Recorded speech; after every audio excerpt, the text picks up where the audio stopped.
The best thing we can do in life is make a difference. If we're not all in it together, then we should all quit. My name is Karen Archplay, and I founded Archies Acres with my husband. We moved here 18 and a half years ago and created the name Archies Acres, actually when my husband returned from Iraq. This was my dream. I wanted to own a farm. I wanted to just turn off the city. I'd been through a lot, and it was just like, okay, let's try this life. And when Colin got out of the military and he built that first greenhouse, there was a lot of talk. Come on, Archie, one more tour. Come on, sign up. They're giving $30,000 sign-in bonus. But a lot of his friends were doing it because they didn't have another way to go. And on the way back, I thought, you know what? We have a farm. Our small greenhouse is 30 by 60 foot. And so we could grow food, then why couldn't we show other people how to grow food? He needed to stay connected to the people he'd served with because he felt like those were his brothers and sisters. And he was doing them a disservice not to watch their back. I just felt like it was divine intervention. And I was like scribbling down, we're going to bring them onto the farm. We're going to teach them how to farm. So between 2005 and 2007, I founded Archplay's family farm, which is Archies Institute for Sustainable Agriculture. I'm Anthony Latner. We're at Archies Acres. Archies Institute is the school side, which is the part that I've run. Archies Acres is a certified organic farm, and they started the program because they realized they could be a full operating farm on a small footprint because they were only growing on around 5,000 square feet of space. And it was replacing Colin's salary he was getting from the military, especially because the unemployment rate with vets compared to the civilian side was twice as high. Most vets are from a rural background anyway. And so it's an easy fit for them to go into farming. The whole goal is that when you leave here, you don't go back to school, you start your farm. And so the capstone of the school is to pitch your plan to a panel. And so you leave with a full plan that you can use to seek investors. Currently, we're at about 750 graduates. About 200 farms have been started. This greenhouse here is around 38,000 square feet, so a little shy of an acre. And we can do around 34,000 plant sites. The main crops we have in here is the basil. We do Persian cucumbers, and purple Cherokees are the tomato variety that we have here. So organic is a no-brainer for me. So I eat organic. So why would I ever feed you something that's not?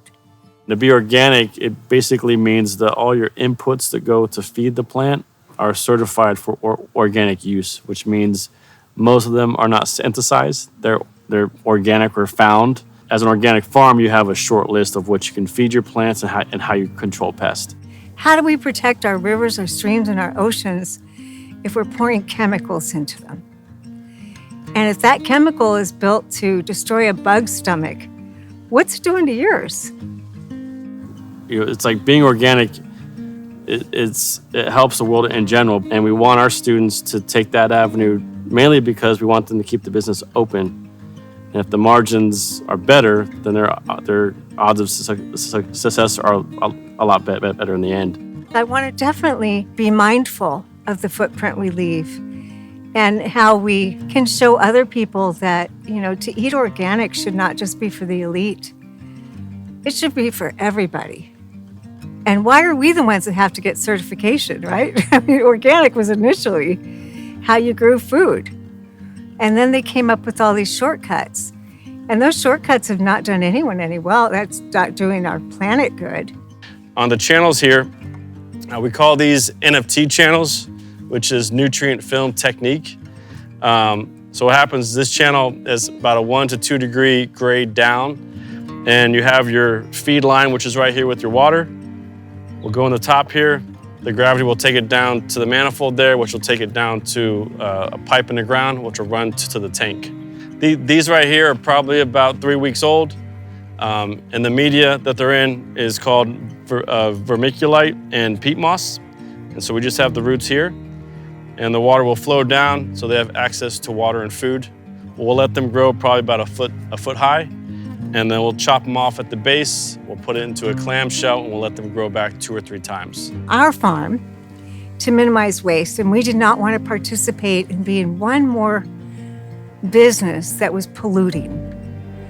And so we came up with Hydro Organic, but to sell living basil. Everything we grow here, there's no soil involved. There's no dirt.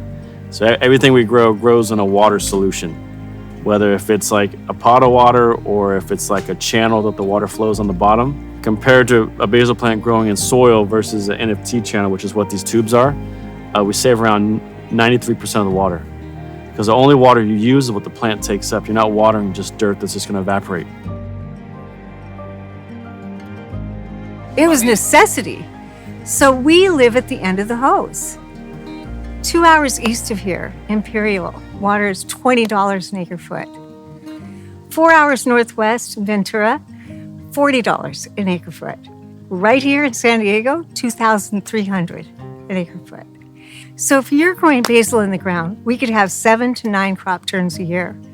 Hydro-organically, we have 17 to 20. With tomatoes, it's 8 to 10 times the crop with 1/10 of the water.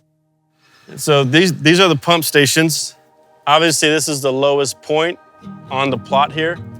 And so the pump will pump the water to the top and it'll gravity feed back down. And all of it feeds back into this tube here.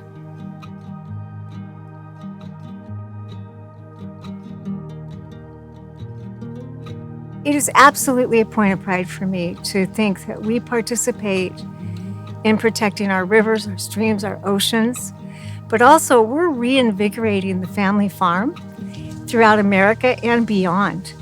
We have growers in Japan. The world doesn't exist without farms. It's like you need people to grow food, and who are the people there? And you have a focus, you have a direction. You know, I think with the military, that's one of the things the veterans have a hard time with is once they get out, there's no direction to point anymore.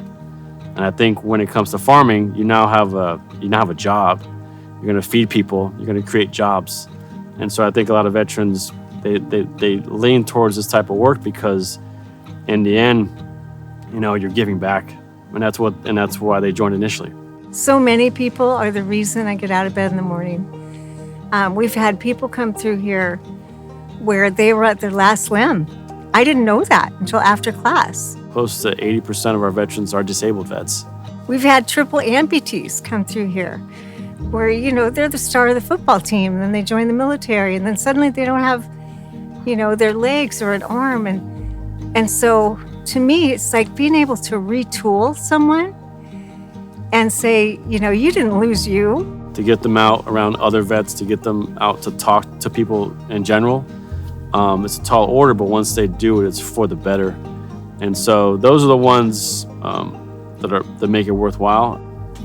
When I think of someone suffering with PTS, I think that it is a disconnection. And I think when you actually go into agriculture, whatever it is, there is that connection. You know, I mean, we had one gentleman that came through here and he said, you know, my fingers, I used to pull a gun and end life. And he said, now I'm using my hands and I grow life.